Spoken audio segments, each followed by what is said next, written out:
So there's a massive problem with the rehabilitation of Ronald Reagan as well as George Bush. And Ronald Reagan and George Bush are essentially the devil in terms of policy. But what people fail to realize, what people miss, is that there's also a rehabilitation problem with Dwight Eisenhower, JFK, and Jimmy Carter. Now, before we go on, as I said, there's the massive rehabilitation problem with George W. Bush and Ronald W. Reagan. Comes from much of the neoliberal media, as well as the Republican media, as well as just all of corporate media, and of course idiots like Michelle Obama, and list goes on. But the point is, Dwight Eisenhower, JFK, and Jimmy Carter should never be rehabilitated, because if you look at their policies, they're actually quite horrible. They're monsters. Yes, Jimmy Carter's a monster, and so is Dwight Eisenhower and JFK.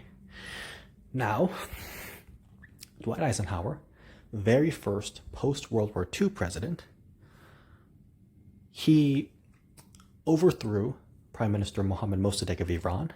Dwight Eisenhower overthrew the government of Iran because he wanted Iran's oil, and Dwight Eisenhower installed the Shah dictator, the horrible Mohammad Reza Pahlavi, who was a massively tyrannical leader and made Iran suffer for more than 20 years, for like 26 years. And Dwight Eisenhower is the reason Iran suffered like that, because he did regime change to them. Dwight Eisenhower also made the military occupation of U.S. military occupation of South Korea permanent. Dwight Eisenhower is the reason that the Korean War never ended and why U.S. troops are still occupying South Korea. Dwight Eisenhower is the reason why Guatemala went through a hard time, because Dwight Eisenhower overthrew the government of Guatemala in favor of corporate interests. Dwight Eisenhower overthrew Guatemala's government and installed a dictatorship. Dwight Eisenhower began military involvement in Vietnam, and Dwight Eisenhower was complicit in horrible atrocities in Indonesia. But the rehabilitation of Dwight Eisenhower is that Dwight Eisenhower, he gave a very strong speech that criticized the military-industrial complex. But for context, that speech, that military-industrial complex speech, was on his second to last day in office. Dwight Eisenhower was about to leave office, and that's when he gave the speech. And let me tell you, Dwight Eisenhower giving that speech is about as good as Donald Trump pretending he's against war. Because Dwight Eisenhower, for 8 years, Dwight Eisenhower spent his entire presidency serving the interests of the military-industrial complex, licking their boots, doing everything for them, being an agent and a puppet of that deep state. And at the very end, Dwight Eisenhower just said a few measly words, tepidly criticizing the military-industrial complex, and he gets endless praise, endless rehabilitation, endless praise. And people are like, Dwight Eisenhower's so awesome, such a principled, great guy, and no, shut the... Don't rehabilitate him like that. Look at his actual policies. Donald Trump should get no credit for saying that he wants to withdraw from Iraq and Afghanistan, because he never did it. In fact, he escalated. In the same way, Dwight Eisenhower should never get credit for that military-industrial complex speech, because he was actively serving them and doing their bidding, and he's the reason they even became so powerful and so profitable in the first place. He's the reason they made money, so come on. Also, some people like to rehabilitate Dwight Eisenhower by saying that he was a progressive and a New Deal type. No, he wasn't. So the Republicans wanted to destroy the New Deal, but they couldn't do it because it was so popular, so they decided to rip away a little bit at a time, and of course by this point they've almost succeeded in ripping away all of it. Once they get rid of Social Security and Medicare, then they will have succeeded completely. But so Dwight Eisenhower started to slowly limit parts of the New Deal, contain the New Deal, and rip away certain provisions of it and make sure that it would eventually die over time. So that's what he really did in terms of policy. And also, Dwight Eisenhower is the reason the evangelicals are so powerful, because Dwight Eisenhower, much like Donald Trump, was an atheist before the election, but Dwight Eisenhower converted to Christianity because Billy Graham told him to, because Billy Graham was giving him advice, and so Dwight Eisenhower pretended to convert to Christianity, and then Dwight Eisenhower made Billy Graham the spiritual advisor to the president. Dwight Eisenhower did some ridiculous public prayers in cabinet meetings, and Dwight Eisenhower enforced prayer in schools, and Dwight Eisenhower brought the evangelicals into the political arena, and Dwight Eisenhower made the evangelical lunatic fundamentalists relevant. Dwight Eisenhower is the reason why right-wing fundamentalist zealots have a place in politics. It's because he brought them in. You know how in the Pledge of Allegiance they say, one nation under God? Well, that part under God was not there. Dwight Eisenhower put it there. It wasn't there before Dwight Eisenhower. Because the founders of the nation, the lunatics, Jefferson and Washington, all of them, they were lunatics and horrible people, but they did one thing right in that they put separation of church and state, which Dwight Eisenhower completely eroded and stomped all over and pissed all over. So that's Dwight Eisenhower for you. Don't rehabilitate him. JFK, John Fitzgerald Kennedy, JFK is rehabilitated in that people pretend he was some sort of hero who wanted to end war. So people will lie and say that JFK wanted to withdraw from Vietnam, but JFK really said that he wanted to withdraw from Vietnam after victory. And after victory means that the US would have achieved complete victory and destroyed everything and everyone and had complete control. And it was very clear that the US was never going to win in Vietnam, and there was going to be continued violence and bloodshed and carnage and a continued reason to stay in Vietnam, and Jack Kennedy knew that. That's why he stayed there. JFK saying that he wanted to withdraw from Vietnam is like Donald Trump saying that he wants to withdraw from Afghanistan, or Barack Obama saying that he wants to withdraw from Afghanistan, or Donald Trump saying that he wants to withdraw from Iraq, or Germany, or Korea. Like, they never meant any of it. Trump and Obama never meant it, neither did JFK. And we know that because JFK continued escalating in Vietnam. JFK bombed and bombed and bombed and bombed and bombed the crap out of Vietnam. So many civilians died because of him. JFK used horrible chemical weapons on Vietnamese civilians and killed a lot of them. JFK killed Vietnamese civilians through brute force and horrible acts of war. JFK rounded up survivors.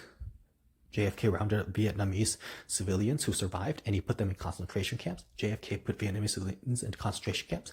JFK tried to overthrow the government of Cuba, and when that didn't work, JFK continued doing terror operations in Cuba and Colombia. And JFK supported military dictatorships throughout the world. JFK massively escalated tensions with the Soviet Union. So Dwight Eisenhower had put nuclear missiles in Turkey and pointed them at the Soviet Union to agitate them. And so the Soviet Union, when JFK was US president, Soviet Union placed nuclear missiles in Cuba in response to the US having previously placed nuclear missiles in Turkey. And so JFK freaked the hell out, and JFK was basically threatening nuclear war and threatening to destroy the world with a bunch of nukes. And so, yeah, this is a horrible, horrible war criminal guy. And by the way, on domestic policy, JFK failed to get the Medicare Act passed. So Lyndon Johnson later succeeded to get the Medicare Act passed, by the way. But, of course, Lyndon Johnson is also a horrible war criminal. But the point is, stop rehabilitating JFK. Jimmy Carter. First and foremost, Jimmy Carter led to Ronald Reagan. Jimmy Carter is the reason Ronald Reagan became president. Why? Because Jimmy Carter got into office, immediately turned his back on the unions and the working class that got him elected. He figuratively put his middle finger at them when he helped and condoned union busting. Jimmy Carter condoned union busting and basically effed up the middle class. Jimmy Carter supported deregulation, deregulated the airline industry. Jimmy Carter began the corporatization of the Democratic Party. Jimmy Carter was the first neoliberal president. Jimmy Carter also supported the Shah, Dwight Eisenhower's favorite dictator. Jimmy Carter supported the Shah until the very end. The Shah fled Iran during the Iranian Revolution, and the Iranians were really just angry at the tyrannical leader the Shah had been, because the Shah had brutally tortured and been very awful to his people. And the Shah was, of course, a U.S. appointed dictator, so U.S. was complicit. And Jimmy Carter just supported the Shah up until the very end. And even when the Shah escaped Iran and was no longer Iran's leader, Jimmy Carter gave the Shah amnesty, and Jimmy Carter welcomed the Shah into the U.S. Jimmy Carter gave the evil dictator amnesty. And Jimmy Carter, and when the Iranians asked Jimmy Carter to return the Shah to them so that he could face charges for his crimes, Jimmy Carter refused and kept him in. And the Iranians reacted by taking hostages, and Jimmy Carter reacted by doing a bunch of botched CIA operations to get the hostages. And then Jimmy Carter turned to his friend Saddam Hussein of Iraq, and Jimmy Carter told Saddam Hussein to go ahead and attack Iran. And so the Iraqis attacked Iran and used chemical weapons, killed many Iranian civilians, and Jimmy Carter was along the way cheering all of that on. Jimmy Carter aided and abetted a genocide in East Timor. Indonesia was doing a genocide in East Timor, much like the way Saudi Arabia is doing a genocide in Yemen. And so Jimmy Carter gave weapons upon weapons upon, like, Jimmy Carter gave huge weapons deals to Indonesia, weapons which were then used to kill people in East Timor. And when Congress passed a resolution saying that he could not sell weapons to Indonesia anymore, Jimmy Carter and Fritz Mondale turned to Israel, and they told Israel to give U.S. weapons to Indonesia. I mean, this is basically the same thing that Donald Trump did with Saudi Arabia, where he gave weapons to Saudi Arabia while they were doing genocide in Yemen.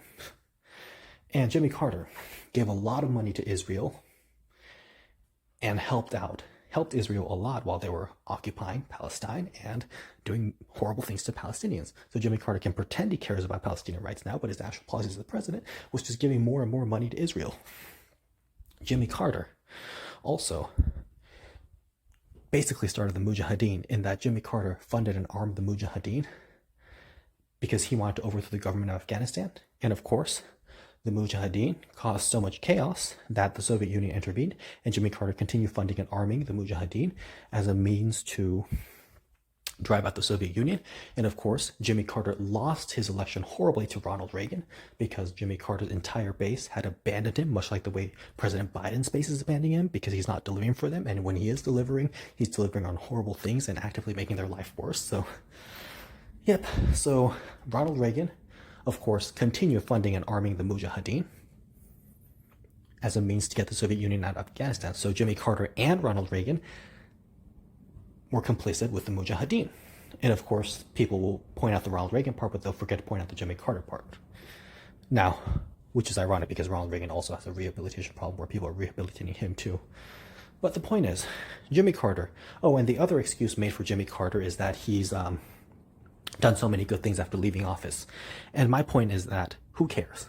Bill Clinton, his North Korea policy in office was pretty good, but Bill Clinton's North Korea policy out of office was also good in that Bill Clinton helped rescue U.S. hostages who were held in North Korea, and Bill Clinton met with the leader of North Korea, and they had a meeting, and they worked it out, and they brought home the hostages. So good on Bill Clinton for doing that, but that does not change the fact that Bill Clinton destroyed Glass-Steagall. It does not change the fact that Bill Clinton did mass incarceration. It does not change the fact that Bill Clinton was a neoliberal corporatist. So in that same way, Jimmy Carter doing any good things after leaving office has nothing to do with his actual presidency. So look at the substance policy, not whatever they do after when they have no power. So because what does it matter what Jimmy Carter does when he doesn't have power? When, while he did have power, he did horrible things. So the rehabilitation of Jimmy Carter is that he's a nice guy who's against war, but he's really very pro-war while he was in office, as I described in his foreign policy. And he's basically the same as many other presidents, possibly worse because he started the corporatization and neoliberalization of the Democratic Party. So stop rehabilitating JFK, Dwight Eisenhower, and Jimmy Carter. Just stop it.